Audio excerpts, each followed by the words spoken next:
When I found out that Hallmark was going to release its first lesbian Christmas film, I was delighted, and then even more delighted when I saw who was starring in the movie called Friends and Family Christmas, and it gave me high hopes. I can't lie, if not hopes for a critically successful piece of art, then for being served up with some warm fuzzies and Christmas cheer that our heterosexual brethren have been enjoying for years. Of course, this being one of two Hallmark films with sapphics in it and one of a small handful of lesbian films in existence, how good this film is matters just a little bit, because if it's not good, we don't have 1,000 others to choose from. Does this film knock my current #1 sapphic Christmas film, Lifetime's Under the Christmas Tree, off its perch? Let's find out. Friends and Family Christmas follows Dani, a photographer who has moved to New York City to pursue her dreams of being a successful photographer. 2 years in, and she's feeling demotivated and directionless with her art, but determined to make a mark, which leads her to take on the role of organizer for the Christmas charity week at the Brooklyn Artist Lab she belongs to. This also means she can't make it back to her parents for Christmas. The first time in her life, she won't be spending time with them, but she feels like she needs the space to step out from the shadow of her successful parents, her mother as an award-winning author and her mathematical genius for a father. While disappointed, her dad takes the opportunity to ask her for a small favor to meet up with the daughter of his old college buddy Amelia, since she went through a breakup with her ex-girlfriend a year ago and needs to be gotten out of the house. Dani agrees and they meet for coffee. Amelia, as a corporate lawyer, is tightly wound in a far cry from Dani's more bohemian existence. The meeting is suitably awkward enough that they decide to leave it at that. Only Amelia took off with Dani's gloves by accident, which means they need to meet up at least one more time. When Amelia's dad rings to hear how the meeting went, Amelia finds herself lying and saying it went great, and when Dani shows up to get her gloves, her parents show up too because they decided to come to New York to be close to their daughter. With Amelia's dad so happy thinking his daughter may have found someone, and Dani feeling crowded by her parents and thinking Amelia could be a good buffer, they agree to fake date over Christmas to keep their parents happy. The rest of the movie writes itself because we all know where this is headed. Through spending time together, they each realize that their differences are immaterial, but each is too shy to say how they feel about the other. This is done along with standard Christmas fare, such as Christmas tree shopping, Christmas parties, and in this case, for the arts and crafts section, Christmas lantern decorating. And as you would expect from the spectacularly terrible title, there is a good dose of family and friends who are all encouraging our two ladies' relationship. The two leads are played by two queer ladies who have both been racking up quite a list of sapphic roles. Ali Liebert as Amelia has been on a mission to make as many of her characters queer, and she played gay last year in the only other Hallmark Christmas film with a sapphic in it, Every Time a Bell Rings. The difference being that here, it isn't just a small secondary storyline, it is the storyline. Her most memorable role is playing the sapphic Betty in the Canadian series Bomb Girls, alongside other sapphic Jodie Balfour. Humberly Gonzalez as Dani has been building up a sapphic resume too, most recently in Ginny and Georgia, where she plays a sapphic. Though I know about Humberly, I haven't actually seen her in anything, so this is the first time. Ali, however, I'm well acquainted with and have always enjoyed her performances. Both together, I would never have imagined, and I'll confess, of everything, this made me the most hesitant, because if there was no chemistry, then the film could be in every other way brilliant and yet fail overall. But I'll talk about this in a bit. This film is a true Hallmark film. It has Christmassy tropes mixed with a good dose of rom-com tropes, the obvious one being the fake dating. And I have to say, I thought the setup to making that something both of them would be open to wasn't bad. It's happened before that I've rolled my eyes at how transparently awful the motivation is for enacting a trope like this. Here I felt they did think it through and substantiate it enough. Enough that I was in.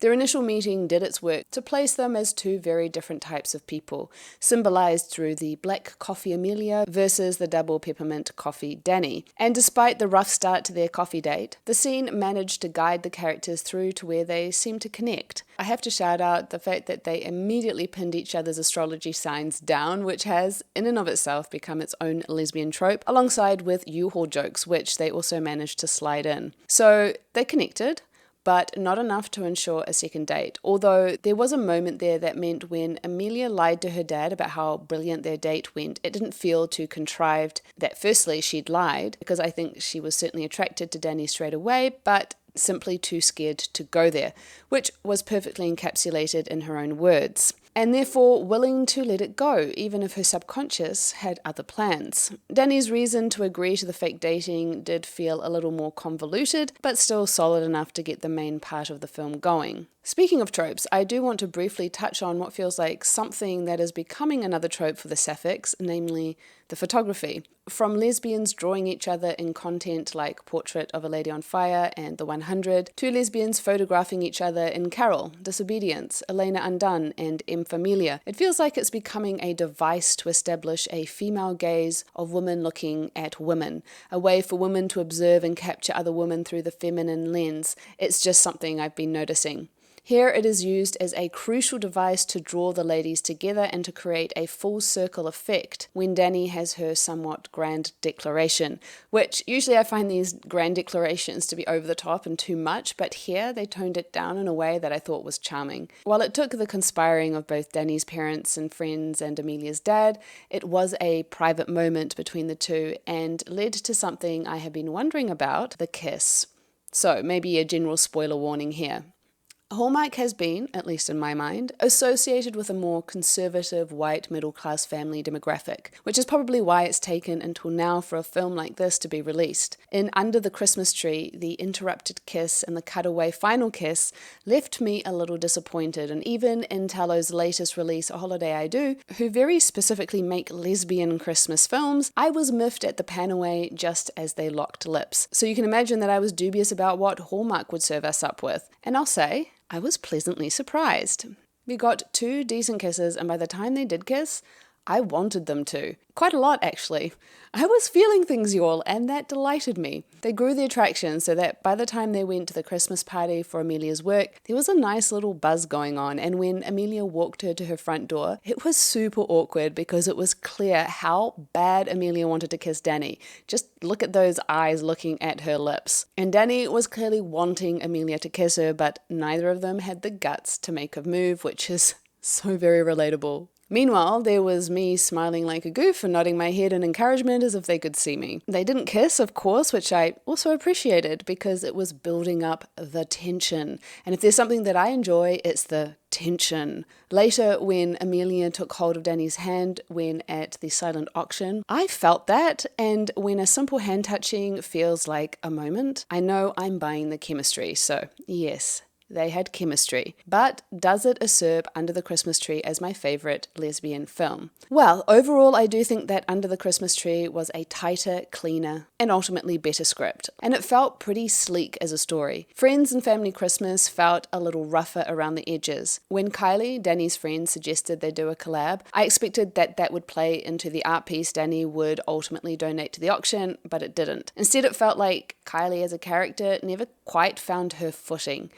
What was her presence supposed to be about? Was it supposed to be about Dani making a new friend? As a sapphic character, was she supposed to be a possible alternative to Amelia? I felt like her storyline could have been almost entirely removed aside for the one moment when she brought up Amelia's ex's name to create a moment between Amelia and Dani. That aside, it wouldn't have materially impacted the film if she wasn't in it. The rest of her role could easily have been given to Tanner. Don't get me wrong, I enjoyed her presence. It added to the overall warmth. It just felt superfluous to the narrative, unlike, say, Tanner as the roomie and best friend, who did have a clear purpose. The thread about boundary setting for Dani with her parents also felt a bit weak. We're to understand that her parents are perhaps overbearing or suffocating, and there are glimpses of this, but it didn't feel quite defined enough. So when her mum is talking about this big conversation she and Tanner had about respecting Dani's boundaries, it didn't feel grounded enough in the story. It was a bit like, oh yeah, that throwaway line from the start of the film that feels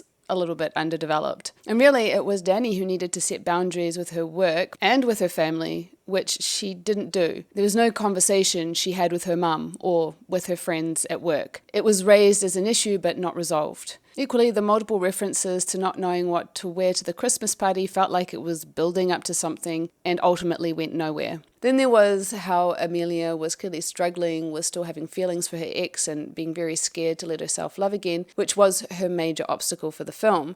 Maybe it wasn't needed, but I felt like I wanted it to be verbally acknowledged between the two in some way, because Dani had clearly seen how Amelia wasn't over her ex, and the film went to some pains to show how Amelia wasn't over her ex, and then suddenly the issue evaporates. I know that Amelia talked about her ex to Dani, but the fact that this is a pretty glaring issue if they want to start something and not addressing it feels like an elephant in a room.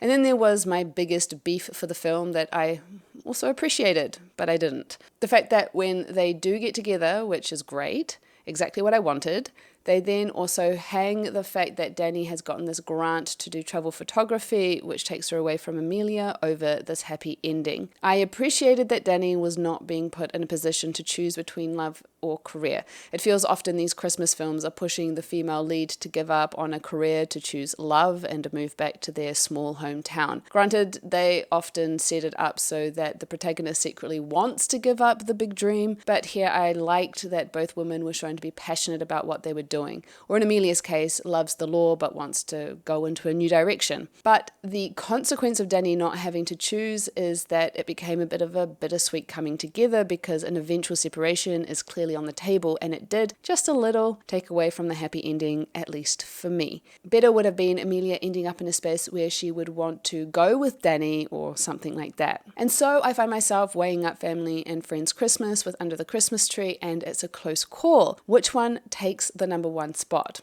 In the end, Friends and Family Christmas does, and there is a suitably shipper reason for this. I am a simple sapphic. The reason is they did a good job of making me want them to get together, giving me the tension. And in the end, the fact that we get two decent, well-lit, no cutaway kisses for our ladies, it gets me.